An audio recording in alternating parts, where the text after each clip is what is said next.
Just a quick little proviso that while we are cheerfully calling all vegans, the opinions and beliefs expressed by them do not always reflect our own. Dog meat farm?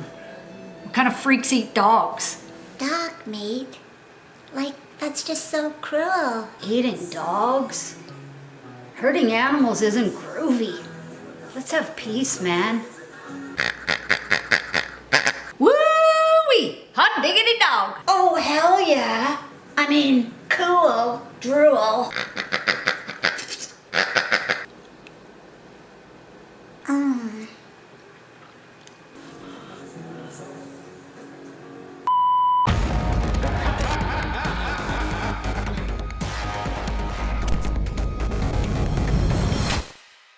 We're doing something very different today and sitting down with an American dog meat farmer whose business has been owned and operated by her family for 4 decades. One of her conditions for doing this interview for us was for me to give a shout out to her company. So here we go. Elwood's Organic Dog Meat, ahead of the pack, serving up delicious, sustainably raised, humanely harvested dogs since 1981. Both puppies and canines with a little more vintage to them, available by the cut, quarter, half, or clear some space in your freezer for the whole animal. Broth bones are available on a limited basis, and please contact them for breed availability, lab-grown milk, and I'm not talking about the lab that conducts scientific experiments, and their various seasonal specials. Why not set your table with man's best meat? Woof! Thank you. Our guest is the second generation farmer supplying her community with pug belly bacon and boxer burgers, and she's very proud of what she refers to as her calling in life. Surprisingly, she ain't no hillbilly. Please give a respectful welcome to M. Elwood to Calling All Vegans. Hi, Em. Thank you very much for sitting down with us. I really appreciate it. Thanks for having me. So, delicious dogs since 1981, meaning Elwood celebrated 40th year anniversary this year, right? Can you please tell us the background story of your farm and how you got involved with it? Yeah, sure. So it was our step uncle who started the farm back in 1981. He was just breeding dogs for himself and his neighbors. And he started bringing them to the farmer's market. And that's when things really took off for him. Fast forward to, I don't know, maybe Thanksgiving 2005. He was telling me, my husband and Landon, at over dinner, just, how he couldn't meet the demand. Like, the demand is there, but, he's just one guy with, 50 dogs. It's not sustainable for him, but, people really want to feel good about where their meat comes from. They want it to be local and humane, and they love that ethical vibe they get from going to the farmer's market, but, he just couldn't deliver it. I don't know, in that conversation, it just really stuck with us. I'm such a romantic for the rural areas, and I really like animals, and my husband, Landon, he's the cook, and he really wanted to get back to, kind of basics. He wanted to get back to nature, put our hands in the soil, plant some seeds, see if we could grow something. So it just felt really natural that we would join our step uncle in it, expanding his dog meat farm. So we moved back to the farm in about 2015, and we haven't looked back. So, Wow. why dogs? Well, when our step uncle started, he didn't have a lot of land, but it was enough for dogs. And dogs are great to breed. They're very docile. They do well in large groups. And like pigs, they also have a lower feed conversion ratio than other animals, which is a huge advantage when we can make more on the meat and spend less on feed. So dogs are very profitable. Well, you really know your stuff. Yeah. So, how many head of canine do you have in your operation? We have around 18,000, and I know that sounds like a lot, but 17,000 of those are picnic breeds and egg layers, so really small. That's really on scale with most. It's really on par with most large-scale chicken producers. So, that might be something your audience is more familiar with. Yeah. For sure. Yeah. And picnic breeds aside, we have we're just like a normal small family farm. The rest of our dogs are medium and larger meat, dairy, and hair breeds. So we have Labradors and Doodles and Pyrenees and Pits and Spaniels and stuff. Wow. Your dogs are mostly free range, organic, fresh, never frozen, free from antibiotics, humanely slaughtered. You practice as a locavore, as they're offered really only in your neck of the woods, and also that they're loved. I'm having kind of a tough time reconciling that last one, and I have no doubt our viewers are as well. Did you care to comment on that? Well, I mean, of course they're loved. You know, we love our dogs. That's what we do, and we're proud of the care that they get. We wouldn't be doing this if we didn't love them. You know, we wouldn't be getting up 7 days a week and out there rain or shine, feeding and cleaning and breeding and making sure they're healthy. We make choices that benefit the farm and the dogs. And if we didn't make money from selling them, we wouldn't be here and the dogs wouldn't be here. So, you know, everything we do is for the farm, and we love our farm and our dogs. Okay. So you breed Labradors, Pugs, Chihuahuas, Corgis, Spaniels, Hot Diggity Dog, Wiener Dogs, Great Pyrenees, and the list just goes on and on. Any breed that you, whom you won't put in styrofoam and cellophane, just to be cute here? Well, you know, it's funny. We don't use styrofoam or cellophane. That is really awful for the environment. It never breaks down. So we use traditional butcher paper. And we don't breed German Shepherds, of course, because they are friends. You know, they're not food. It's ridiculous to think otherwise. And we do have a German Shepherd, Ginger, and she's my life, really, you know, after my kids in Landon, of course. Mm-hmm. So Elwood also offers dog milk. Like cows and humans, female dogs don't just make milk. Can you tell us about the dog dairy industry and how it's similar to more traditional dairy industries? Oh, of course. Yeah. So the process is very similar to dog dairy. We impregnate our dogs 1 to 2 times a year so they can keep producing fresh milk for your coffee and your cereal and your baked goods. Well, not ours, right? We're vegan, so not ours. Oh, yep. Sorry. Yeah, if you would choose, for those who choose, we whisk the puppies away after they're born so they can start harvesting. We can harvest their milk, the mom's milk. And we've been very successful in breeding productive dairy dogs. You know, similar to cows, they produce about 750% more milk than they normally would, which is great for us, you know. So they're milked twice a day. They have to be. And most of them just walk themselves right to the parlor when it's time. So it's part of a natural cycle. So I know obviously things like what the dogs are eating is going to affect it. But in general, how would you describe the taste of dog milk? Well, dog milk is unique, but not in a bad way. It has a very slightly sweet, slightly salty, creamy taste. You know, it's very smooth. It also is very healthy and refreshing. I drink it probably when I should be drinking water, but yeah. Wow. Okay. Well, I hated milk growing up, and just seeing some. I can't even look at someone drinking milk. Sorry. I didn't know I was on camera. Sorry. No, well, I'm. Just seeing someone with a milk mustache makes me retch. I can't stand it. But as a kid, milk sometimes tasted different. And I remember asking my mom why, and she would let me know it was because the seasons had changed and the cows were being taken off pasture and put back into the barn or vice versa. How do you ensure your dog milk maintains a consistent quality and flavor? Oh, good. You don't have a milk mustache. Yeah. I have to make sure I don't have one. So there are 3 things that go into that Elwood fresh taste. First is just really pure, clean dog milk. You know, we try to keep our natural bacteria count very low. Second is the speed from dog to cooler. Our processing plant is just a quarter mile up the road. So we got to get it cold really fast, you know, before the flavor gets off. And then third is just, you know, dog nutrition. You know, feeding a dairy dog is a lot like feeding a top athlete or, you know, a lactating human mother for that matter. It takes a lot of water and a lot of nutritious feed. And making a whole lot of pus. Huh? Yeah. Yummy. I mean, yeah, we keep it out of the milk. It's out of the milk.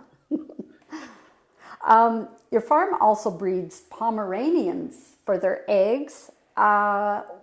what's the story there, and how is this similar to the chicken? I'm trying to wrap my head around that. These are mammals, so I don't know if you're just having me on or what's going on. Yeah, no, actually, so this is so weird. It's the egg-laying Pomeranian is a special crossbreed that our step uncle came up with.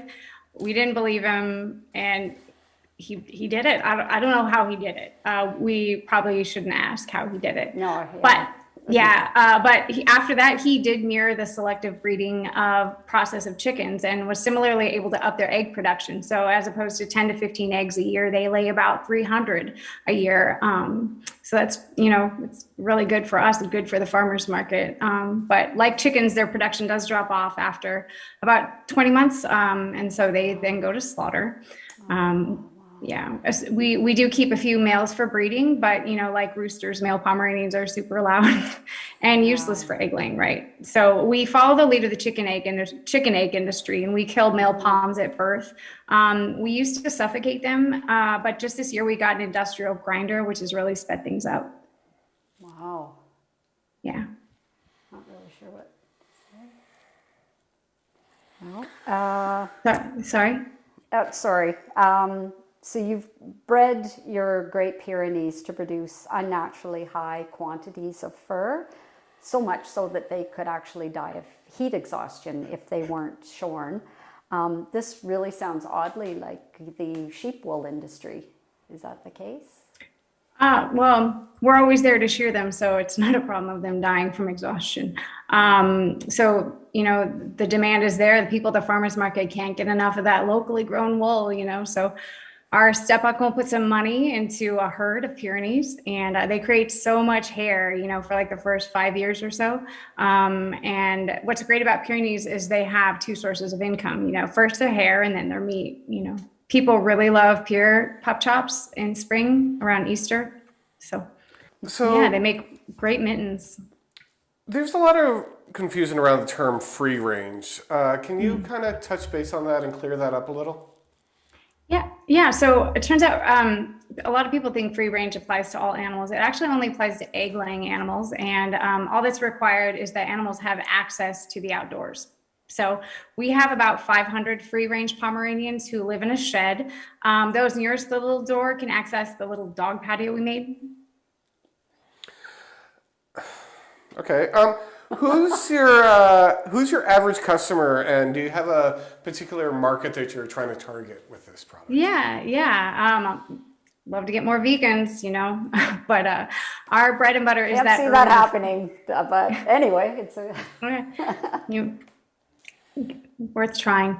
So our bread and butter is the urban foodie. They're concerned about the welfare of the dogs. They want to know where their food comes from. They really like the word regenerative, and they love the documentary, The Biggest Little Farm. A lot of people see us and they're like, oh my God, you're just like them. And it's true. And they're folks that really, awe moment. Yeah, it is. Aw. Yeah. And they're folks who just really love the idea of getting back to basics, and who don't want to consider something weird like veganism or raising or slaughtering their own dogs. So they outsource their job to families like ours. Any plans to expand outside your local area, either by franchising the business or shipping to maybe a wider region or something? Yeah, we're experimenting with some global shipping right now on a just case-by-case basis. And we do have a long-term goal of setting Elwoods up as a cooperative, joining up with family farms in different regions. Our step uncle is really into this idea that no one should be 90 minutes from an Elwoods organic dog farm. So big goals, huh? Yeah. So with the information you sent us, you seem to churn out a lot of bacon. Why pugs? And do you do all of the curing and everything, smoking yourself? Yeah, this is my favorite topic, just bacon. So pugs have the perfect bellies for bacon. Every time I'm walking down the street and I'm wearing an animal rights shirt, I usually get a bacon. Yeah. It's a tick. I think that it pops out. I say that to a lot of vegans on accident. I don't mean to, and it's just right there. So pugs have perfect bellies for bacon. And remember, these aren't like the pet pug varieties that your audience might be used to. These are dogs that are especially bred to be especially large, and they grow large faster. So they have a lot more belly for a lot more bacon. And we are a one-stop shop. So not only do we smoke them, but we also breed them and raise them and harvest them. You know, I like to say that, like, I'm here when they come into this world, and I'm here when they go out, and I'm here to taste test. So Landon has really perfected our smoking technique, and our neighbors are always out knocking on our door when they smell the smoker going.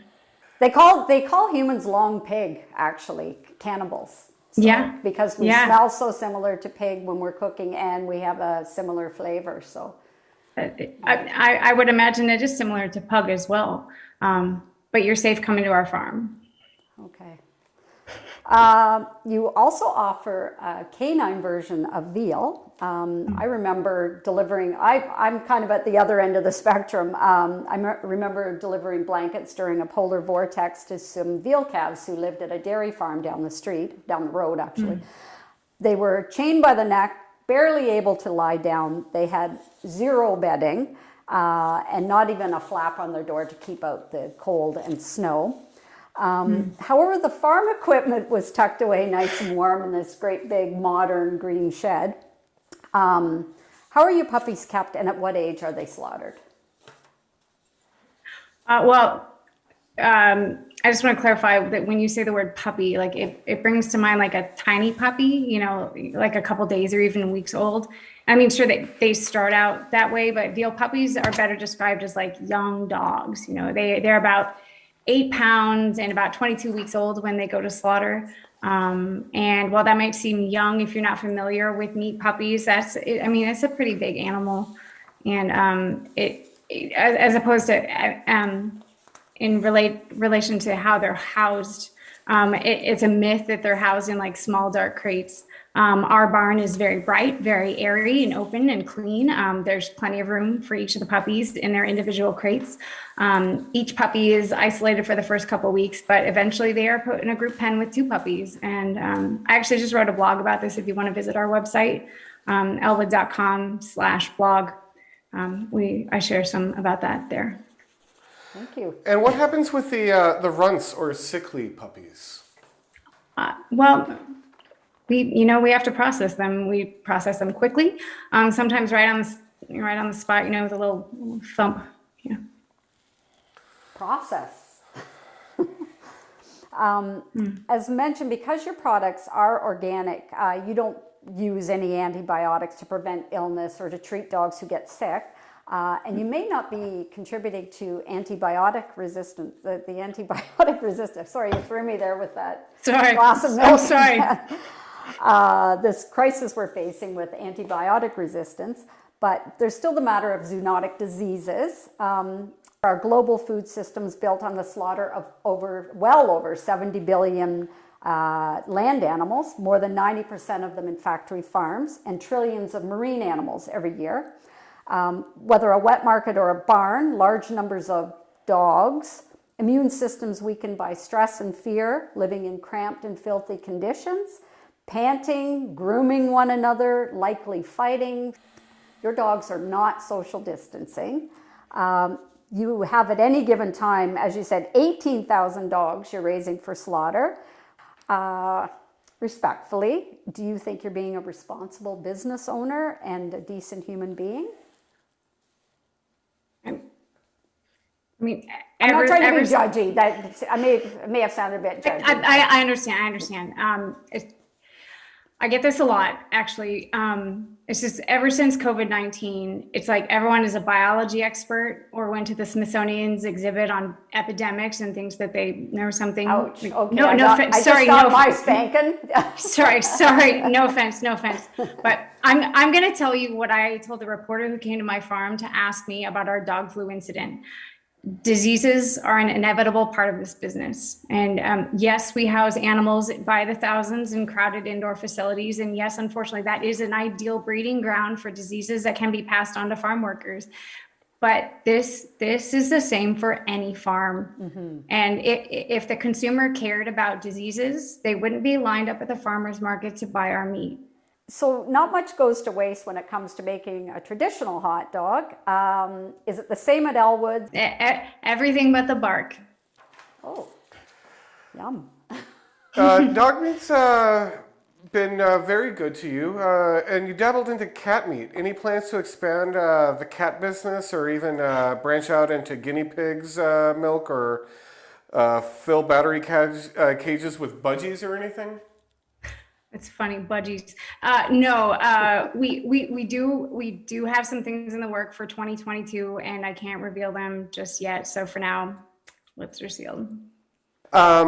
You take pride in pulling the proverbial plug yourselves. Do you ever grow particularly attached to any of the individual dogs that are on your farm? And if so, is it harder to take their life?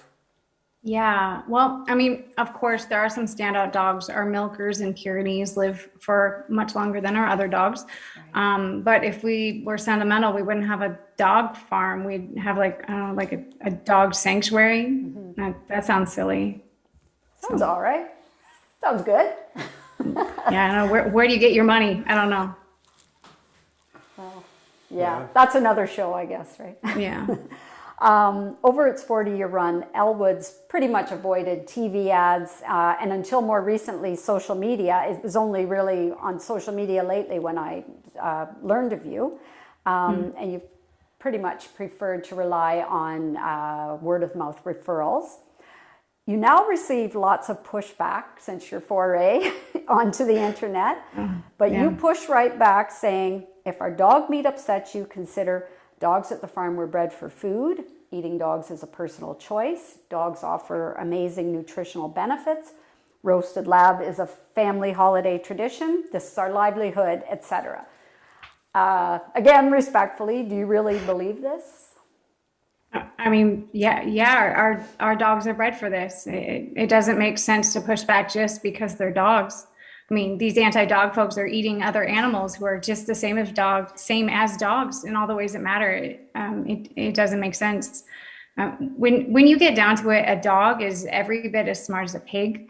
Dogs remember people like cows do. They dream like fish. They cuddle like chickens, and so doesn't that make them edible? Like, I don't understand where's the line between not putting a dog on your plate. It just doesn't make sense to me. And that's what we try and get across on social media. Well, I do go along with you on a lot of what you said there. So yeah, I guess that's our point of agreement. Yeah. Animal activists say when Elwood's knows, let's say, companies coming over, i.e. they've scheduled a public tour of the farm, that you ensure that it's kind of like mother-in-law's coming to dinner clean at the farm.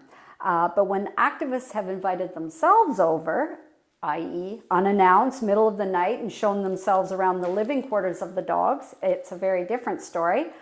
I have seen the horrific footage they've released. You've been a very vocal critic of these activities, saying you and your family feel threatened, that biosecurity has been breached, and you're calling for what I would call an ag-gag law to be passed in your area. Who's telling the truth here? We are. Have you had any lockdowns by activists or open rescues from your farm? We have had a couple so-called rescue attempts, but we are a dog farm, so we're surrounded by dogs. We keep the really bitey ones towards the fence, so I mean, they didn't get very far, and our dogs are all safe. So living in such close and uncomfortable quarters, the dogs must get really stressed and even attack one another. But I have read that to keep them from hurting one another, you clip their teeth and declaw them, and that this is done without anesthetic, similar to the pig industry. But I understand this is still just standard industry practice, and there are no laws in place to protect these animals. It is true. Farmed animals aren't protected like that. So we are allowed to remove all the sharp, dangerous points from our dogs to protect ourselves and to protect each other and protect our meat. So far though, we only the things you said. It's standard for our picnic breeds, which are particularly aggressive in large numbers. It's not safe for us. It's not safe for each other. So we do what we have to do in order to protect everyone. And I'm guessing they get sort of like a pack mentality as well. Yeah. We've had tours are not allowed in our free range barn. It's pretty aggressive. Yeah. Now, you mentioned earlier that you have about 18,000 dogs on site at any given time. How do you deal with the waste? I thought at first you were talking about, the runts and things. We just bury them. But the poop. So yes, we do have a giant lagoon. We call it the Pooh Lagoon. It's just under 1 million gallons. That's not the Blue Lagoon. Remember that movie? No, it's definitely not. We got to be very careful around it. Make sure no one falls in. Make sure there's no leaks. We've had some issues with that before. Lovely. But it's great though, because we have our animals make their own fertilizer. We can spray it on the fields. The dogs then go and eat the grass. I keep talking about it's a circle of life, and we've just plugged right into it. People oftentimes talk about things like personal choice and freedom to practice their religions, habits, etc. How do you find a balance with that and the individual animal's right not ever to give consent to being killed or exploited? Like I said, we breed them for this. So, I mean, I guess I don't understand what you're trying to get at. I don't mean to be awkward. We can leave it at that. Yeah, that's fine. That's fine. Yeah, sorry. No, not at all. No, you've been a good sport sitting down with us because we knew it was we're gonna have these moments. Yeah. But, I should have known with the name of your interviewing process here. What are you talking about? I don't get it. Just a microphone here on my shirt. In your online posts, you often talk about how humane the slaughter methods are at your farm. Yeah. You like to call it harvesting, and that life at Elwood's is really nothing short of blissful for the dogs. Can you humor me and walk me through that one bad day that the dogs have? Sure. All right. We'll go there. So we've been talking a lot about our picnic breeds, and I'll share how we humanely harvest them. So first, in the mornings, they're put in very large crates and brought to our processing building right on property. So it's very, that the proximity really helps make it a lot more ethical. In our killing rooms, the dogs are hung up by their back legs on kind of, I guess you would describe it as like a hanging belt loop thing. The dogs are then all dragged through an electrified water bath, which renders them unconscious. And then the conveyor will then take them from the stunning station to the killing, bleeding station where, you cut their throats. And that's it. The stunning makes it for a quick and painless death.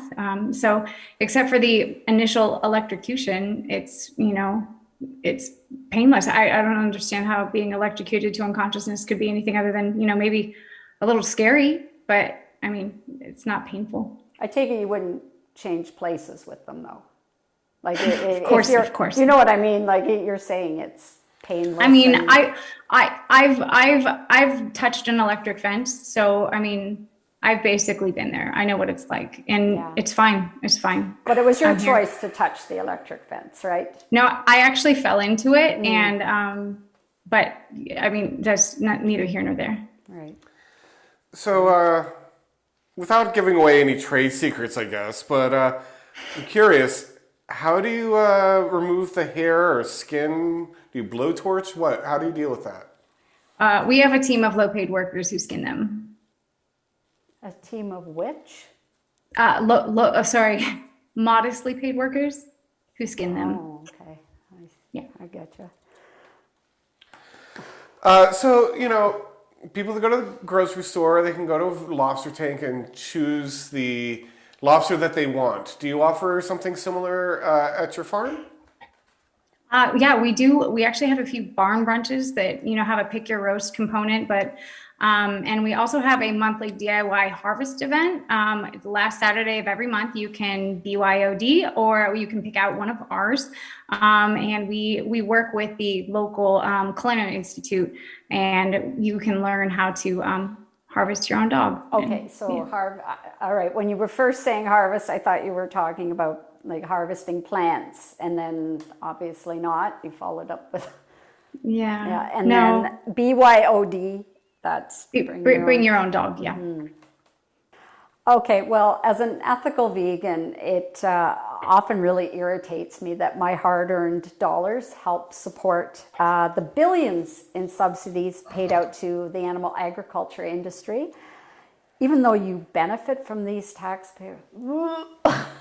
Here we go again, huh? Even though you benefit from these taxpayer dollars, do you think it's fair that your industry has an unfair advantage at the grocery checkout over your plant-based counterparts who have to charge more to have a viable business? No. I mean, yes, it is fair. Sorry, I did not. It's fair. It's fair. Okay. What would you recommend for a fancy dinner party or a special occasion where money's no object or someone wants to splurge? I'm talking about which, I don't know if you say cut or if we're talking about a certain breed of dog. And then the other end of the spectrum is for someone who's, on a budget. Fancy occasions, we have Silk and Windhound. It runs really steep because we only do 2 a year, so those are generally reserved a few years out. In contrast, Chihuahua is always affordable. It's great for any night of the week. Do you have a particular wine and food pairing? Yes, Tempranillo and Pyrenees. Of course she does. Sorry, pardon me. Anyway. Sorry. Yeah, Tempranillo and Pyrenees is my go-to for dinner parties. Roasted Pyrenees, grilled Pyrenees, pure chops, pure burgers. Basically, anything with Pyrenees is going to taste good with Tempranillo. That's because Pyrenees dishes usually use rosemary, thyme, and oregano, which goes well with Tempranillo. So, by chance, do you have a family dog? And if so, do you let it interact with Ginger? That's right. Your other Ginger, yeah. Do you let them interact with all the others? Yeah, no. So Ginger, our German Shepherd, lives here, and she does not go to the farm. We had a mix-up with a former farmhand and Ginger's sister Amelia, this ain't gonna end well. So Ginger's an inside dog. Okay, so how about some documentaries you would absolutely discourage people from watching? Dominion. I know they're probably the same documentaries I would encourage people to watch. Yeah, probably, but they're all BS. Dominion, Dogspiracy, Earthlings, Babe, Charlotte's Web, My Teacher the Octopus, Old Yeller. Yeah, you often say that an outing at Elwood's is a wholesome event for the whole family. I mean, this isn't picking apples. So, what's your reasoning for this to be considered a wholesome event to see? It's outside. No one takes their family outside anymore. So, yeah, take a lot of pictures of the dogs. It's great for Instagram. Yeah, I guess so. So, as things continue to develop in this world, do you ever see a time when animal agriculture is going to be looked upon and frowned upon the same way that the tobacco industry is now? I'm starting to get the feeling that you might be an anti-dog activist, and I don't really like it. Really? And I think I'm done. I think we're done here. Okay, well, all right, we'll just take a quick break and continue. Well, chat with them, see if she wants to come back. I'm sorry, it's. I'll stick around a little bit longer, but all right. Well, we'll take a. I have a little bit of time. Yeah. Thanks for your time, and everyone will be back in a few moments after a short break. All right. Thanks. Okay. Global pandemics are so much fun. That's why I love pork, because pig farms brew diseases like COVID-19 inside overcrowded, unsanitary environments. An adult pig produces 10 times as much fecal waste as an adult human. That means a pig farm with 5,000 pigs produces as much poop as a city with 50,000 people, only in a much smaller space. And because we crowd pigs together inside these small spaces where they're constantly exposed to one another's feces and urine, they are highly susceptible to viral and bacterial infections. For one fun example, a few years ago, porcine epidemic diarrhea virus swept through 30 states with a near 100% fatality rate in piglets. But pig farmers were smart, and they decided to make up for the smaller number of pigs that they could slaughter. They would just raise the surviving pigs to get even fatter. And that was great because now the cycle could continue. Bigger pigs inside the same minimal square footage means more overcrowding, more piling up of feces, and a higher likelihood of disease spreading through the entire population. And in 2019, African swine fever decimated China's pig population, with the death toll estimated at up to half of the pigs in China. And that was great for us in the US, because China had to start importing US pig carcasses to meet demand at home. So see, disease can be a good thing for the economy. At least when it's happening in those other countries that don't really matter. But the most exciting part is that we never know which one of these pathogens will spread from pigs to the human population. It's like gambling, which we all love. Researchers recently discovered a coronavirus in pigs that has been shown in lab experiments to jump to human cells. Any day now, it could make the jump from a pig farm to the human population. God, it's so exciting! Luckily, factory farms are doing everything they can to speed up the spread of disease, like spraying out the pig waste from their farms right into the air. Nothing like a breath of fresh germ-filled mist for the people living nearby. Besides, I don't want social distancing to end. I hate people, and I like working from my bed. Farms are also feeding pigs regular doses of antibiotics just to keep them alive until slaughter.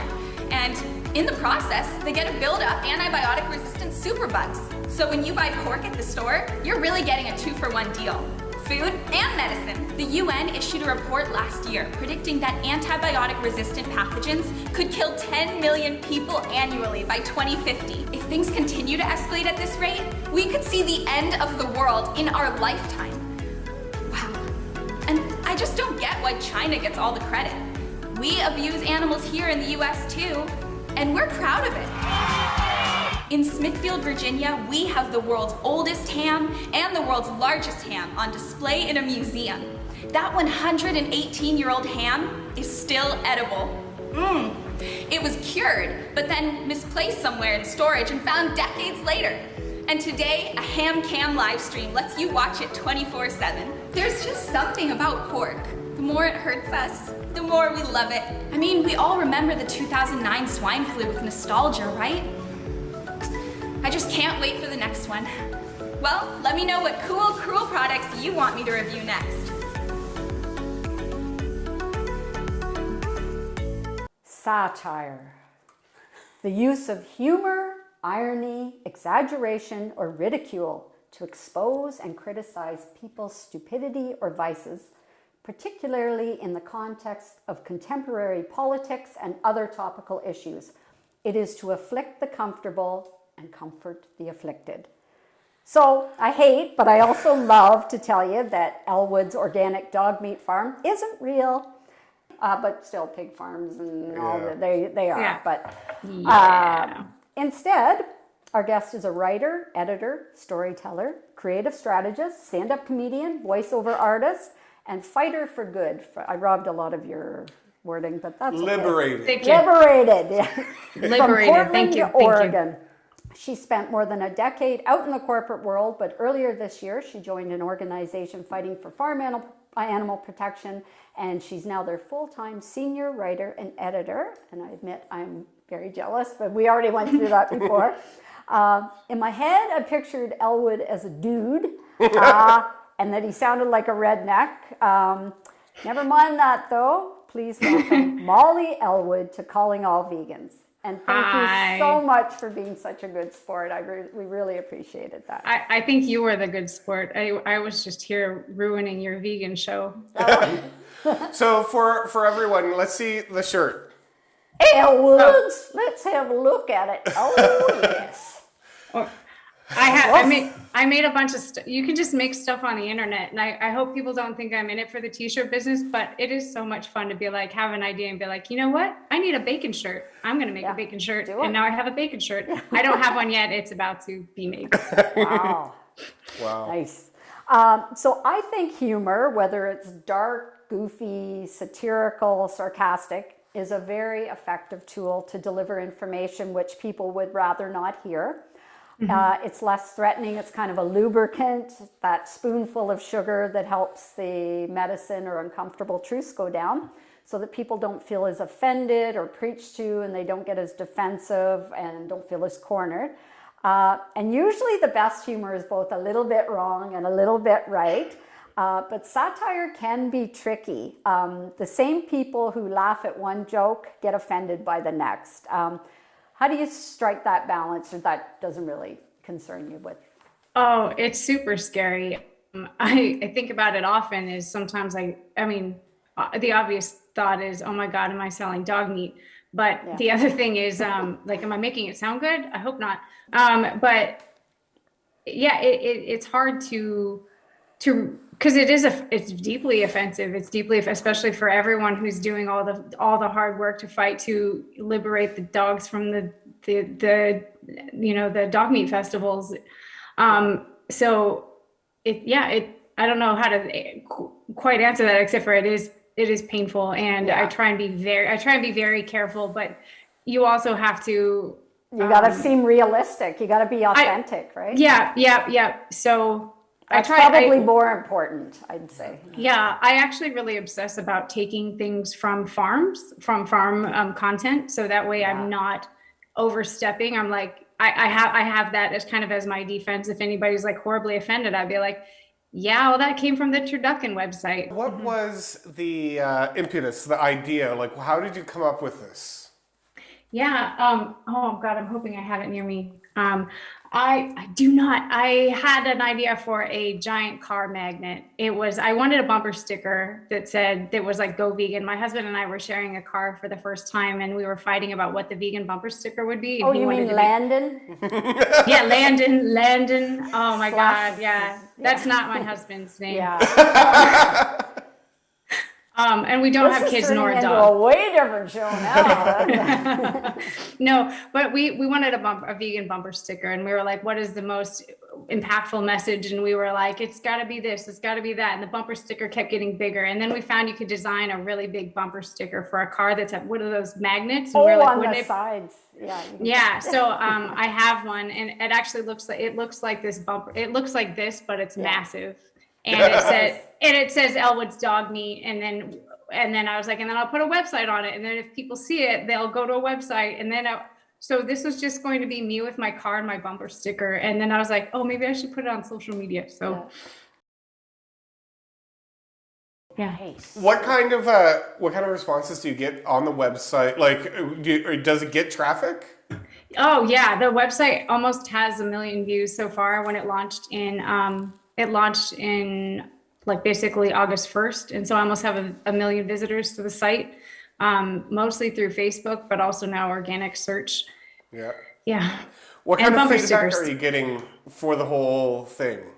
I get death threats. I get, this is amazing. I get that. And I typical day in the life of an animal activist though, right? Oh my God. Anybody who's you know, what's funny is, so it went viral in July. No, sorry. I launched in July. It went viral in late August, early September. And it has really slowed down since then, because that was just everybody seeing it going, what the hell am I looking at? And so it's funny because I just got my first death threat in 2 weeks, and I was like, we're back, baby. We're back. Did you have any concerns that it might backfire at all? Oh, yeah, of course I could be killed. No. Yeah, I mean, okay, maybe let's be honest. Let me really think about it. No, I don't think it'll backfire. I think it could be that people become even more nihilistic. I mean, like the thing we were fake arguing about, which is if a dog is the same as a pig when you really get down to it, and some people just be like, screw it, I'm going to eat whatever. Yeah. So, but I think that those are not my target audience. And No. yeah. And I'd say, yeah, they're kind of few and far between. Yeah. Yeah. So like you were saying, the content pretty much writes itself with all of the bucolic visuals and the corny text that all the animal ag ads are doing and saying on their social media. So it's kind of like the ultimate in using someone's words against them. Any plans to upset the cat people too? Oh, yeah. So I am hoping to, like I said, I'm actually hoping to launch a cat version in 2022. I'm still trying to figure out if it's its own website or if it's just its own, like, like a page on Elwood's site, because it's kind of like it's done. And also they're very small. And so basically cats would just have to be chickens, and it's just, it's a little harder. But I also don't think that cat people are as passionate as dog people are. I mean, I think dog people, yeah, maybe. I'm a cat person, and I'm just like, I couldn't imagine the messages I get. I could not imagine sending anyone death threats the way that I get them. So as animal activists, we've at some time pointed out to people the hypocrisy of them getting upset over the Yulin Dog Festival. And these same people support these horrors when they're inflicted on cows and pigs and chickens. Do you feel most people make the connection when faced with their hypocrisy, or are willful ignorance and solution aversion just too strong in our indoctrinated, tradition-riddled, habit-loving society? I think it probably depends on where they are already in their journey. I mean, I think that for some people, this is the first seed that's planted, and they're going to go on eating meat. But the hope is, especially if they see this from their friends a lot. I had this experience. I was driving down the road and I saw an ad for beef, and I was just like, dog? And I went, no, of course not. That's beef.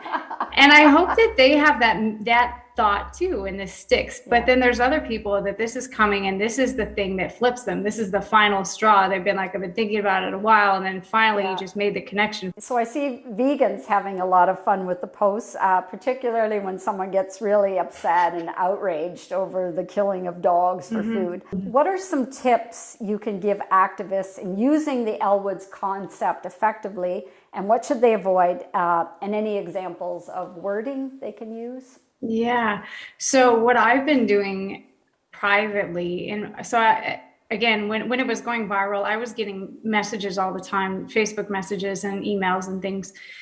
And this is so hard to say, but not hard to say, it's hard to do, which was not be snarky, not be funny, no gotcha moments. There's absolutely, like when you talk to me privately as Elwood, I am emojis and helpful and being like, maybe you should keep reading, and maybe you should read to the bottom. Did you see this?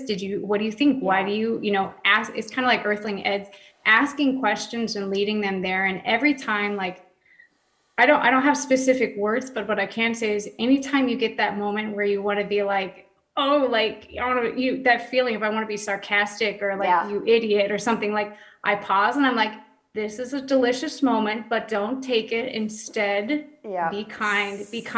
Treat everyone as though they're about to. Think of the greater good. Rather than that moment of just feel good. and I actually have a Twitter thread that I've been keeping as Elwood Dog Meat. If you search for Elwood Dog Meat ACTS, ACTS on Twitter. It's a thread that has these people who will go from death threat to I understand. And it is just the fact that you could get these people who are specifically those people, the people who are like wanting to murder me and my whole dog meat family. And if you keep going, you tell them it's fake. And then I say, I have these canned responses that I can respond with. There's like, the goal is to make you angry, and I'm sorry that it made you angry, but the hope is you'll sit with that anger and think about how you feel about animals. I tell them always, you are a compassionate person for the animals, and thank you for being so compassionate about them. You obviously care. And now that you know, please look at some other thing, and now look at some other information, because I can't turn you vegan, but I can get you to that spot where you're just like broken, and then Right. So You're just lying there in a heap on the ground. Oh, God. when you have those types of conversations, what are some of the tips that you then give sort of vegan curious potential vegans? Yeah, I just put them on my website, but I feel I'm like, should I make it its own page? I don't know. It is it's Read Up. I have a resources page that has all this information, and it's kind of like find out why someone would go. Why are vegans mad? And then there's like an FAQ that is evaluate your own ethics. Find out where your actually what you believe does not align with your actions. So investigate your own feelings, and then join a vegan Facebook group. I really want, like, that's the number one thing that I want everyone to do is they email me and they ask me, I'm pregnant and how can I be vegan? I'm an athlete. Whatever these things. I'm like, I don't know. I'm just a person, but who does know? Pregnant athlete vegans. And they have a Facebook group. Find your vegan Facebook group. And dear God, please, if you're in a vegan Facebook group and somebody shows up, please be nice to them. And then the other thing is follow different animal sanctuaries. Find a local animal sanctuary and know animals, because I really think that if you're coming to veganism through animals, which is what dog meat is about, that's what sticks. It's what stands the test of time. It's true. You cover so many of the usual suspects in your FAQs, from personal choice to palate preference to lions, though. Through to all vegans will inevitably one day end up on a deserted island. I find that Earthling Ed, who we had on the show a couple years back, oh my God, he's the nicest guy. He's an invaluable resource for these various kind of straw man arguments. Any activists in particular who you follow yourself? Specifically Earthling Ed, that's where my FAQs came from. He has an amazing ebook that you can download with donation. And so he'll give it to you for free too. Yes. But we don't want to be that guy, right? But if you can support all of his activism, we highly encourage you to. Yeah. And sorry, Earthling Ed, if you're watching that, I took your questions and I revamped them and put them on a dog meat site. I'm pretty sure he'd be okay with that. Yeah. I linked at the top. I don't know. I hate to just pick out one or two, but somebody who kind of inspired you he was my inspired. Like when I went vegan and I discovered him, I actually I got his ebook and I printed it out and I highlighted it and I was like I'm ready to fight whoever it is, and nobody wanted to fight with. Oh, John Oberg. we love John. Yeah, I just got some of his classes. I signed up for some of his. So did I. I haven't used them yet though.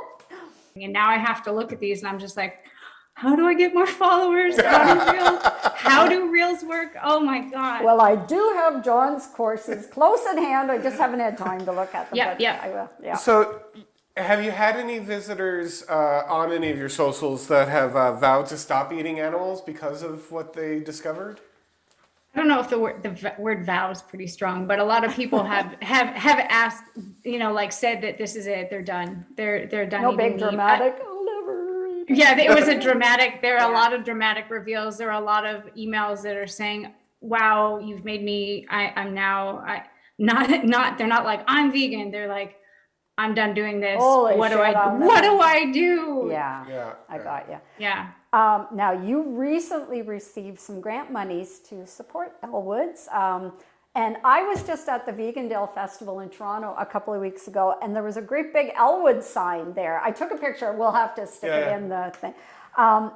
Will any of the funding be, I know that it will any of the funding be used to do more of this sort of thing, or like billboards or whatever? That's the goal, and you guys just broke the news. Yes. Whoa. I know, but the money just got in my bank account just today, so we're good. It happened. Beers are on Molly. I'm hoping to use the money to cat meat. I'm gonna buy you some cat meat. Yeah. And I'm really hoping for billboards. That's like the number one thing that I want to do. And I've been talking with some people about that and thinking about some ideas. And there's got to be, whatever the rules are about. Well, electronic digital billboards are easier for some reason than the actual print ones, because we did a whole bunch of eating animals causes pandemics.com billboards. Ooh. Oh my God, it was terrible trying to get them. And then finally this one lone digital billboard company let us. So yeah. Well, and I think that, there's obviously there's rules about, false advertising and things like that. And so it's like, how small can I make satire? Yeah. Yeah, right. Yeah. So you started to kind of touch on it a little bit, but can you tell us a little bit about your vegan backstory? What led you to become more aware yourself? Yeah. So I've been vegan 5.5 years now. And before that, I was vegetarian and pescatarian. And then I called myself a vegetarian of convenience, where I just didn't buy meat, but I'd eat meat that was free. And it's freegan silly. or whatever they call it. Yeah. And then like the secret vegetarian, where like we go to my friend's house and my husband would eat all the meat and I would just pretend like I was eating. I was just so silly. Like it's so many, like how many half steps could I do it until? Yeah. So it was just pretty common though. It's common. Yeah. And that's also like what I try to do with I'm a baby stepper vegan. I told anybody who talks to me, I'm just like, if you could just get rid of milk, can you just get rid of milk? Let's start with milk. Eggs? How about eggs? I have no problem with milk. I think I've gagged like 4 or 5 times in this. Yeah. So I was, it started just feeling bad about animals and then, doing all the gymnastics everyone does, where they're like trying to be like, what if I found out where my eggs came from? What if I only ate this brand? And then I went to the store once and the brand that I knew wasn't there. And I was like, so I just not get eggs? What do I do? And then it was, just one time on Twitter, I saw the male chicks going into the macerator, and I was like, wait, what is this? This is weird. And then I had to Google, why do vegans not drink milk? And then I was like, you're kidding me. Like, why am I at 35 or however year old? No, I'm not that old. Back then. I wondered about the 1981. Is that because? Yeah, it was. I wondered about the 1981 with the Elwoods. Is that? I know it was random actually. Okay, I just liked it, and it was funny. You pointed out that it's my 40th anniversary. I was like, oh shit, it's almost the end of the year, and I didn't do anything. So it's amazing. Like people put in so much effort not to just take that final step. Like it would be easier to just do it, but you actually go through so many, like you said, gymnastics. It's nuts. Yeah. Well, I saw the video of the macerator thing, and it was so funny, because then it was just like, oh, okay, I get it. I'm not going to do this anymore. And then it was scary for a month, and then you're like, oh, I get it. This is fun. Yeah. Nobody died. Nobody died, right? That's good. Like when I was vegetarian, I was like, there was no thought into it. It was so easy to slip into being vegetarian. I don't understand why. And that's very privileged of me to say, but especially people in urban areas. I mean, that's when I try and really get down to it. I'm just like, if you're in an urban area with access to a grocery store. Sue told me that she called Elwood's phone number and listened to most of the voicemail, but she wimped out on leaving you a message. We will, however, make sure, if you look right here on the screen, anyone that wants to call can call Elwood's. Fabulous. Thank you. Is it I didn't want to tell you that I called. I hate being on the phone for one thing, and then I was like, oh, no, damn. Is it the phone number with the dog in it? The number with the word dog, because I updated it recently. Yes, 8 dog it ends with. Yeah. Good. I had one before that I couldn't leave. I couldn't put the voicemail on it, and I was like, that's the whole point. Is I want the dog part. No, it had it. So you are the author of Spartacus, Ryan Zander, and the Secrets of the Incredible. Oh my God, you found that. Yeah, for your next trick, you're going to need a road trip, a sideshow, a handful of goths, 2 dangerous old ladies, and a lemur. Like most stories, though, it's one thing on the surface at first glance, but it actually goes far deeper if you dig a little. Can you just tell us a little bit about the book? Oh my God. A little yes, bit of shameless self-promotion. No, so I wrote this book a while ago and nothing happened. So it's lovely to hear about it again. So well, I was going to it's on Amazon. I was going to order it, but it wouldn't have come in time. So I was going to have it as a prop here, but thanks. I'll still order it. It's for middle grade readers, so about 8 to 12. It is about a boy whose mother has run away with a circus. Actually, when I revised it after being vegan, I had to remove all the animals. I was like, what am I doing as a vegan writing this circus book? So she runs away. She runs away with the circus, and he's been kidnapped, so he's got to go rescue her. But along the way, he finds out some dark truths about his family and about himself, and so it's actually a pretty dark book, and that's actually one of the reasons kids actually really like it, because nobody talks to kids in a like this kind of frank manner. They like, not all adults are good, and that's okay. And well, look at Disney movies, right? They always have a dark theme running through them. For the adults, I guess. So I've always been drawn to kind of the so-called ugly and unwanted.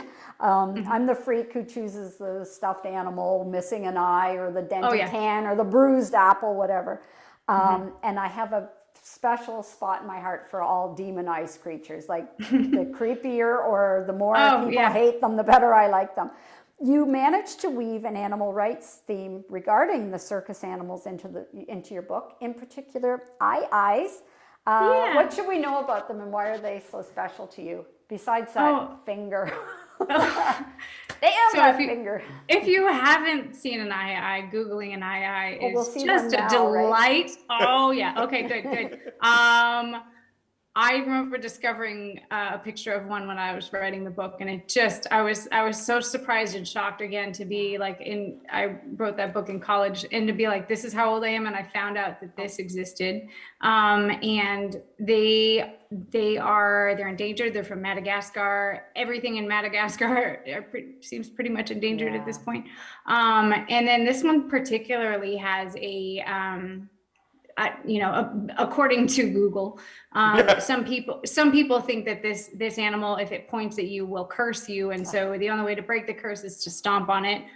Of course, that's the only way to break a curse from an animal, is to kill it. So I put that into the book, and I added a character who's really she speaks up for this animal, and the main character has compassion for it. Oh, that's sweet. Very sweet. I'm just going to ask Molly the vegan here, because I think I know how M would answer. Not if, but when, as a vegan, you're stuck on a desert island with just a dog as a companion, would you eat the dog? Why or why not? Of course not. I'd be lonely. I would definitely not eat the dog. He's warmth also. I mean, come on. Exactly. So you're on your website. You actually have swag for people that to be active for animals as well as support the site. Can you tell us a little bit about that? Yeah. So I have, like I was showing earlier, I've got these business cards that you can leave. They look real. They say it's a coupon. It has some information about the website, and has all the little free range local love stuff. I've had a really good time leaving those in places, especially restaurants. I really like putting them in the bathroom mirrors. And I always have to be like, get the check, let's go. Have them out there warming up the car, right? And you're just oh my God, I put one in the bathroom, and then I came in and he was sitting there. He's like, the check's not here. I was like, I have to leave now. And I do it sometimes in supermarkets and stuff. I also, so those actually one thing that with the grant, I'm actually going to make them just the price of shipping. So pretty soon they're going to be like $3. You get 25 of them and just pay for shipping. Oh, like PETA, pretty much, Yeah. So that's ingenious to do it that way, right? Well, because I realized like one of the things that gets me stressed out about the grant money is I'm like, oh my God, I got to really think big. But it actually feels like, what would I do with this if that were my money and I were to do it? I'd be like, no, I keep doing this. I just want everyone to have all this stuff to go out and just. I don't know if the internet is the place for to make this conversion. I think that people having this in the wild encounter with I've also made visit the farm brochures. If you found that brochure at a Just truck so stop, randomly, right? Yes. You know? It's like, what the hell is this? You know? So I'm thinking, so I made visit the farm brochures. I made some about the farm brochures. I just made a turducken poster that you can download and put near your, I don't know, your dog park or something. You just post it on a post. So So speaking of various contact information, what is the other contact information that you would like to share? For one, my website, elwooddogmeat.com. And then Facebook and Facebook and Twitter are both Elwood Dog Meat. And Instagram, I got taken down, so I had to get a new one, and it is Elwood's Organic Dog. Oh, yes, that's it. All right. And so then we've TikTok. You're also on TikTok, correct? I forget. Yes, I am on TikTok, Elwood Dog Meat. I still learning how to do that, especially because I don't have dogs. Everything is just a commercial, and I don't know. I don't think the TikTok kids want just dog commercials. No. Yeah, I don't know. You personally also have Molly Elwood for various things, right? Including Instagram, YouTube. Yeah. You can follow me on Twitter and Instagram. I'm on Instagram, molly.elwood, Twitter, Elwood, Molly Elwood. And I've got YouTube. You can watch my horrible stand-up comedy. It's right here's the link. I watched it. It was good. Awesome. Anyway, thank you so much. This was really good.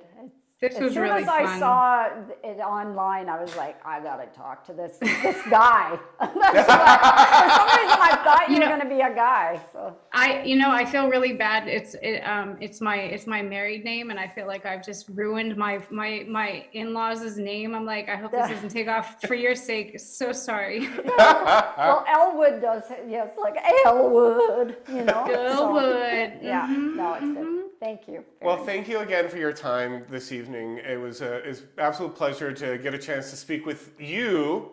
A little less, with your persona, but it's been a pleasure.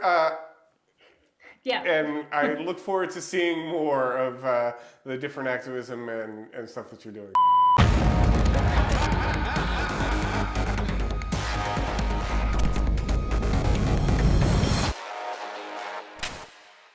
That was good. I know. Cringy, man. Thank you. I'm so sorry. I'm so sorry. Up, man. You are so up. I sent Sue a text message when she sent you the questions, and I'm like, I'm getting sick to my stomach just reading the script for this. I said, wait till you hear see the answers. Wait till you see the answers. Oh my God.